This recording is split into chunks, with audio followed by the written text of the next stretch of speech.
एक गांव में एक बूढ़ा किसान रहता था। इसके पास एक खूबसूरत घोड़ा था जिससे वो खेतों में काम लेता था। एक दिन इसका घोड़ा भाग गया। गांव वाले आए और कहने लगे, कितनी बदकिस्मती है तुम्हारी। बूढ़े किसान ने मुस्कुराकर कहा, क्या मालूम ये बदकिस्मती है या खुशकिस्मती। चंद दिन बाद वही घोड़ा वापस आया और साथ में 3 जंगली घोड़े भी ले आया। गांव वाले हैरान होकर कहने लगे, कितनी खुश नसीबी है तुम्हारी। बूढ़ा किसान फिर मुस्कुराया, क्या मालूम ये खुश नसीबी है या बदकिस्मती। अगले दिन किसान का बेटा उनमें से एक जंगली घोड़े को सिधाने की कोशिश कर रहा था कि गिरकर उसकी टांग टूट गई। गांव वाले फिर आए, कितनी बदकिस्मती है।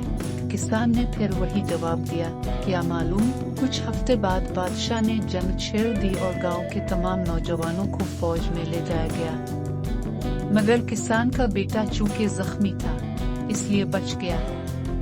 अब गांव वाले बोले, वाकई तुम्हारी किस्मत तो बहुत अच्छी निकली। बूढ़ा किसान सिर्फ मुस्कुरा दिया।